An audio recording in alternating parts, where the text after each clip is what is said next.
मंत्र का जाप आपको करना है तो गुरुपदेशम संगम्य सुखवासे सुखभूत लें, गुरु जी से दीक्षा ले लें। गुरु जी से दीक्षा ले लें, मंत्र का जाप करें जो हमारे जीवन के विकार खत्म कर दें। गु शब्दस्त अंधकारा स्यात्, गुरु में जो दो अक्षर हैं, दो शब्द हैं, गु और रु। पहले का अर्थ है अंधकार, अज्ञान, विकार। दूसरे का अर्थ है प्रकाश। जो अंधकार से प्रकाश की तरफ ले जाए उसको कहते हैं गुरु। तमसो मां ज्योतिर्गमय, जो तमस से ज्योति की तरफ ले जाए उसको गुरु कहते हैं। गुरु का वर्ण करें, गुरु की पूजा करें, बिल्कुल भगवान शिव स्वरूप मानकर। वेद कहते हैं गुरु रेव हरि साक्षात न अन्यत इति अब्रवीत श्रुति ही, माने श्रुति ही, श्रुति ही माने वेद। गुरु आपका अपना भगवान है आपके लिए, अन्य कुछ और नहीं है। और रामायण में तो आप बालकांड में ही पढ़ लेते हैं ना, वंदौ गुरुपद पंकज कृपा सिंधु नर रूप हरि। ये वेद का ही वाक्य गोस्वामी जी ने हिंदी में भाषा में लिख दिया।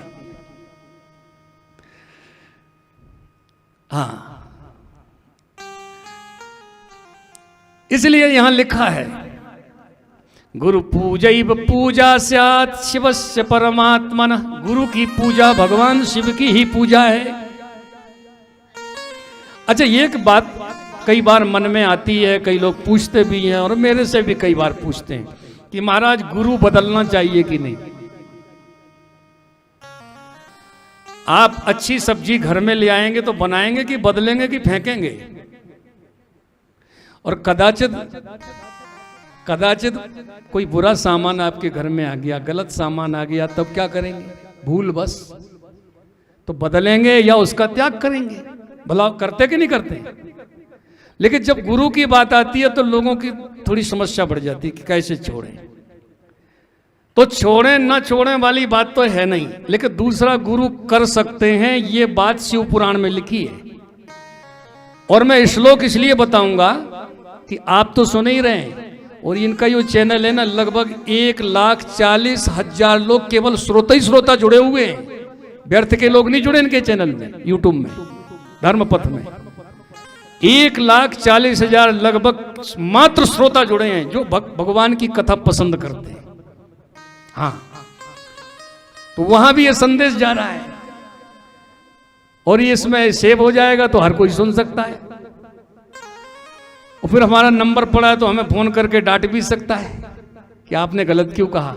इसलिए श्लोक लिख देते हैं तो उन्हें मालूम पड़ जाए कि ये गलत नहीं है, ये तो शिव पुराण का प्रमाण देके महाराज ने कहा है। तो सुन लीजिए, बोलो शिव महापुराण की जय। गुरोरपि विशेषज्ञम यत्नात् गृह्णीत वै गुरु।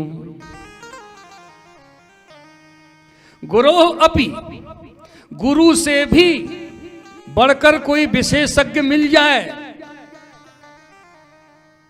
गुरु से भी बड़ा कोई विशेषज्ञ मिल जाए तो यत्न पूर्वक उसको गुरु बना लेना चाहिए। क्यों?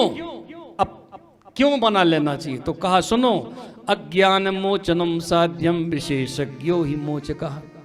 क्योंकि गुरु बनाया ही इसलिए जाता है कि हमारा अज्ञान नष्ट हो जाए। यहां साध्य क्या है? अज्ञान का नाश करना, ये साध्य है। तो साध्य की सिद्धि कौन करेगा? गुरु। अब गुरु यदि उतना विशेषज्ञ नहीं है तो उनसे ज्यादा जो विशेषज्ञ मिल जाए, यत्नाद गृह्णीत वै गुरु, उसको यत्न पूर्वक प्रयत्न पूर्वक गुरु बना लेना। ठीक है, बोलो शंकर भगवान की जय।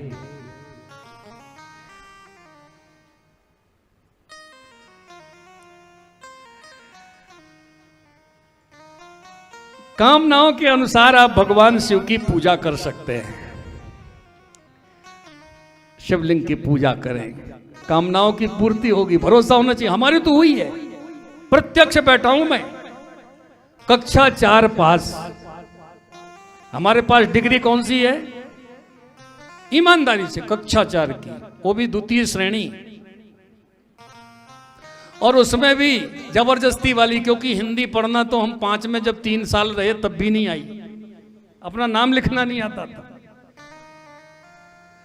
और कथा ईश्वर की कृपा, आप लोग तो सुन ही रहे हो, यहीं पास में ही डॉक्टर सीवी रमन विश्वविद्यालय है, वहां के कुल सचिव आज बिलासपुर के विधायक हैं, उन्होंने और कुलपति मैडम थी उस समय, और सबने मिलके विश्वविद्यालय प्रांगण में अपने द्वारा कथा का आयोजन कराया था, सब बैठ के सुनते थे।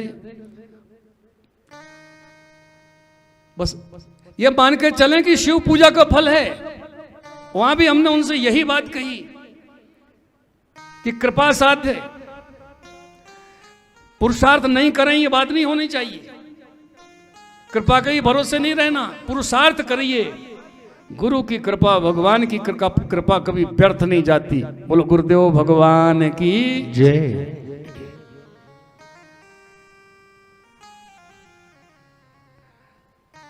आप ध्यान देंगे, जो कामना, ऋषिकेश में एक मंदिर है राम झूला के उस पार, रामेश्वरम मंदिर, आप कभी जाएं दर्शन जरूर करना।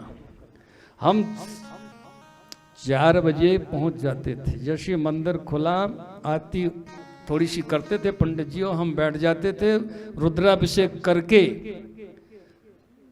मूल रुद्री का पाठ और थोड़ा संक्षेप में पूजा करके, और 5:15 बजे पुनः वहां से 3 किलोमीटर दूर अपने आश्रम पहुंच जाते थे जहां रहते थे, पढ़ते थे। प्रातःकाल की दौड़ भी हो जाती थी, 84 कुटी में रहते थे। हाँ, और शिव जी की पूजा, ये हम बता रहे हैं आपको जब हम लगभग 19, 20, 21 वर्ष की उम्र में थे। और एक ही प्रार्थना थी भगवान से कि 1.5 साल की उम्र में माँ ने शरीर छोड़ दिया, पिता भी बीमार हैं और आर्थिक स्थिति बिगड़ती चली गई थी, संस्कृत विद्यालय में डाल दिया गया, प्रभु रक्षा करना। क्योंकि संस्कृत की मांग होने पर भी संस्कृत के द्वारा बहुत कम लोग अपनी आवश्यकताओं की पूर्ति कर पाते हैं, बहुत कम लोग, हाँ वो बहुत कम है। तो भगवान भोलेनाथ ने ऐसी कृपा करी, पहले तो हमें कर्मकांड में पारंगत कराया, तो खूब कर्मकांड कराया हमने, और फिर भगवान की कृपा ऐसी हुई कि आप लोगों को कथा सुना रहे हैं। बोलो शिव महापुराण की जय। रामेश्वरम भगवान के रुद्राभिषेक का फल है, इसलिए हम तो बहुत मानते जानते। प्रत्यक्ष उदाहरण हमारे जीवन में हमारे अपने लिए है और आपके लिए प्रेरणादायक है।